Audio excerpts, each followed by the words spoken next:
आजचा दिवस खूपच धावपळीचा होता. का ते पुढे सांगतेच. पण सकाळी असा छान असा नाश्ता करून आम्ही लुसीचं काही ट्रीट वगैरे काही संपल्या होत्या तर त्याच आणायला गेलो होतो. कारण तिच्या ट्रीट संपल्यावरती तिला द्यायला काहीच उरत नाही आणि तिला मधून मधून अशा ट्रीट द्याव्याच लागतात.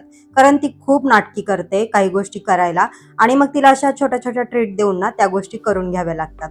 आणि ह्या सगळ्या तिच्या फेवरेट ट्रीट्स आम्ही घेतल्या होत्या आणि ती इतकी खुश होते ना ह्या सगळ्या ट्रीट बघून. त्यानंतर घरामध्ये भरपूर असं काही सामान वगैरे संपलं होतं तर तेच आणण्यासाठी गेलो होतो.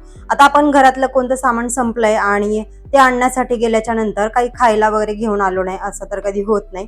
त्यामुळे आम्ही असे काही मक्केनचे वगैरे पॅकेट्स बघत होतो जेणेकरून असं रेडी टू कुक असं काही असेल, असं इन्स्टंट काही खायला बरं वाटतं कधीतरी स्नॅक्सला वगैरे. भरपूर अशा गोष्टी बघून झाल्याच्या नंतर आम्ही फायनली हे मोमोजचं पॅकेट घेतलं जे स्मिथला खूप आवडतं. त्यानंतर घरामध्ये काही सामान वगैरे लागत होतं तर ते सुद्धा घेतलं. आता इथे तुम्हाला माझं बास्केट रिकामं दिसत असेल, पण त्यानंतर आम्ही भरपूर अशी शॉपिंग केली होती. दुपारी घरामध्ये भरपूर असं काम पडलं होतं त्यामुळे काही शूट नाही करता आलं. संध्याकाळी आम्ही लुसीला असं छान खाली वॉकला घेऊन गेलो होतो. सकाळी येतानाच देवासाठी काही फुलं वगैरे घेऊन आलो होतो कारण एकदम फुलं आणली ना मग काही टेन्शन नसतं.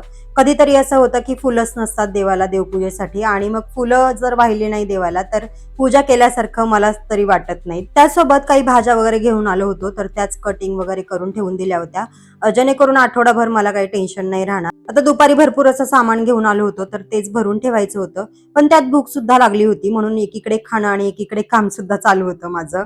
कारण जेवणाला सुद्धा भरपूर टाइम होता. म्हटलं चला काहीतरी खाऊनच घेऊया. सॅटर्डे संडे हे आरामाचे असतात असं आपल्याला वाटतं, पण सॅटर्डे संडे आमची अशीच काही कामं वगैरे चालू असतात आणि हेच दिवस असतात ज्यामध्ये आपण आपल्या सगळ्या आठवड्याची कामं करून घेऊ शकतो. तर सगळं सामान वगैरे भरून ठेवलं होतं. घरामध्ये काही डाळी वगैरे संपल्या होत्या, जसं की तूर डाळ, मूग डाळ किंवा मटकी ह्यासारखे म्हणजे कडधान्य वगैरे संपले होते.